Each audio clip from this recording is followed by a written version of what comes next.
തിരുവനന്തപുരത്ത് യുദ്ധവിമാനം അടിയന്തരമായി ലാൻഡ് ചെയ്തു. തിരുവനന്തപുരം വിമാനത്താവളത്തിൽ ബ്രിട്ടന്റെ യുദ്ധവിമാനമാണ് അടിയന്തരമായി ഇറക്കിയത്. ഇന്ധനം കുറവായതിനാൽ ലാൻഡിംഗ് ആവശ്യപ്പെടുകയായിരുന്നു എന്നാണ് വിവരം. വിമാനത്തിൽ ഇന്ധനം ഇപ്പോൾ നിറയ്ക്കുകയാണ്.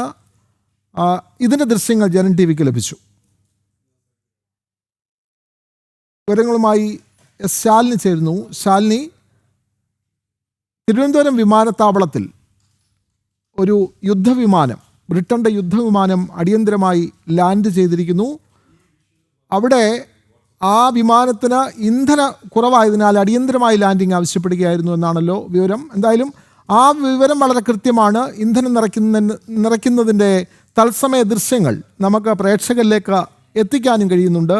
ശാലിനി ചേരുന്നുണ്ട്. ശാലിനി, കൂടുതൽ വിവരങ്ങൾ എപ്പോഴായിരിക്കും ഈ യുദ്ധവിമാനം ഇനിയും ഈ ഇന്ധനം നിറച്ച് വീണ്ടും യാത്രയാവുക? വിനോദ, ഇന്നലെ രാത്രി 9:30 തിരുവനന്തപുരം രാജ്യാന്തര വിമാനത്താവളത്തിൽ ഒരു അടിയന്തര ലാൻഡിംഗ് ആവശ്യപ്പെട്ടുകൊണ്ട് ബ്രിട്ടൻ യുദ്ധവിമാനം പറക്കൽ നടത്തിയത്. ഇതിൻ്റെ അടിസ്ഥാനത്തിൽ പ്രതിരോധ വകുപ്പ് അടക്കം അറിയുകയും പ്രതിരോധ വകുപ്പിനെ അറിയിച്ചതിൻ്റെ അടിസ്ഥാനത്തിൽ അടിയന്തര ലാൻഡിങ്ങിന് അനുമതി നൽകുകയുമായിരുന്നു. അങ്ങനെ ഇന്നലെ രാത്രി 9:30 ബ്രിട്ടൻ യുദ്ധവിമാനം തിരുവനന്തപുരം രാജ്യാന്തര വിമാനത്താവളത്തിൻ്റെ ടെക്നിക്കൽ ഏരിയയ്ക്ക് സമീപത്തായി അടിയന്തര ലാൻഡിംഗ് നടത്തുകയും ചെയ്തത്.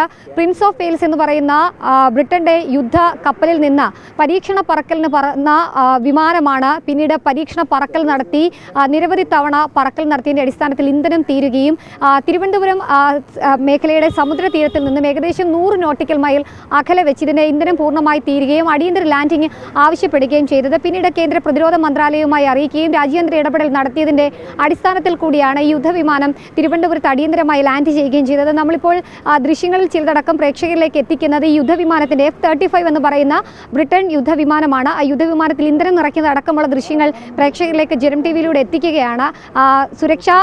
അതീവ സുരക്ഷാ മേഖലയിലാണ് ഈ വിമാനം ഇറക്കിയിട്ടുള്ളത്. പ്രധാനമന്ത്രി അടക്കമുള്ളവർ വരുമ്പോൾ ഇറങ്ങുന്ന ടെക്നിക്കൽ ഏരിയയ്ക്ക് സമീപത്താണ് ഈ വിമാനം അടിയന്തരമായി ഇറക്കിയത്. എന്തായാലും ഇപ്പോൾ എയർപോർട്ട് അതോറിറ്റിയുമായും ഒപ്പം തന്നെ കേന്ദ്ര പ്രതിരോധ മന്ത്രാലയവുമായി ഒക്കെ തന്നെ നടത്തിയ ഇടപെടലിൻ്റെ അടിസ്ഥാനത്തിൽ ഇന്ധനം നിറച്ചുകൊണ്ടിരിക്കുകയാണ്. ഇപ്പോൾ ഇന്ധനം നിറച്ചതിന് ശേഷം പൂർണ്ണമായും നടപടിക്രമങ്ങൾ പൂർത്തീകരിച്ചതിന് ശേഷം മാത്രമായിരിക്കും ഈ വിമാനം ബ്രിട്ടനിലേക്ക് തിരികെ പറക്കുക അല്ലെങ്കിൽ പറന്നുയരുക എന്നുള്ളതാണ് മനസ്സിലാക്കുന്നത്. എന്തായാലും നമ്മൾ പല ഘട്ടങ്ങളിലും കണ്ടിട്ടുണ്ട്. ചെന്നൈയിൽ നടക്കം പറന്നുയർന്ന പല വിമാനങ്ങളും അടിയന്തര ലാൻഡിങ്ങിനായി തിരുവനന്തപുരം രാജ്യാന്തര വിമാനത്താവളം തിരഞ്ഞെടുക്കുന്നത്. ഏത് കാലാവസ്ഥയിലും അടിയന്തരമായി ലാൻഡ് ചെയ്യാൻ കഴിയുമെന്നുള്ളതാണ് തിരുവനന്തപുരം വിമാനത്താവളത്തിൻ്റെ പ്രത്യേകത. അതുകൊണ്ട് തന്നെയാണ് സമുദ്രതീരത്ത് നിന്നും ഏകദേശം 100 നോട്ടിക്കൽ മൈൽ അകലെ വെച്ച് ഇന്ധനം തീരുകയും പ്രിൻസ് ഓഫ് വെയിൽസ് എന്ന് പറയുന്ന യുദ്ധ കപ്പലിൽ നിന്ന് പറന്നുയർന്ന യുദ്ധവിമാനം ബ്രിട്ടൻ്റെ ഏറ്റവും സാങ്കേതിക വിദ്യയിലടക്കം ഏറ്റവും ഉയർന്ന ഗ്രേഡിൽ നിൽക്കുന്ന വിമാനമാണ്.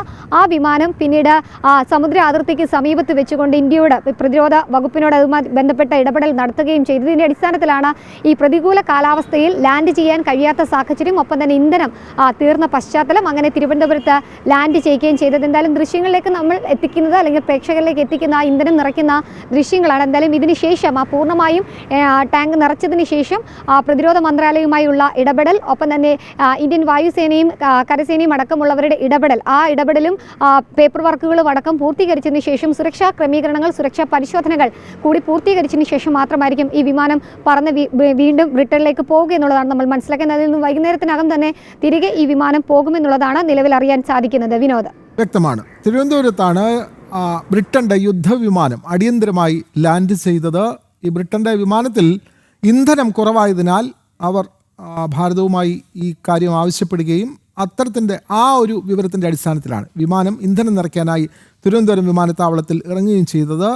എന്തായാലും ഇന്ധനം നിറയ്ക്കുന്നതിൻ്റെ തത്സമയ ദൃശ്യങ്ങളാണ് നമ്മൾ പ്രേക്ഷകരിലേക്ക് എത്തിച്ചത്. താമസിയാതെ ഇന്ധനം നിറയ്ക്കൽ പൂർത്തിയായ ശേഷം വിമാനം വീണ്ടും യാത്രയാകും എന്നുള്ള വിവരങ്ങളാണ് തിരുവനന്തപുരത്ത് നിന്ന് ശാലിനി നൽകിയത്.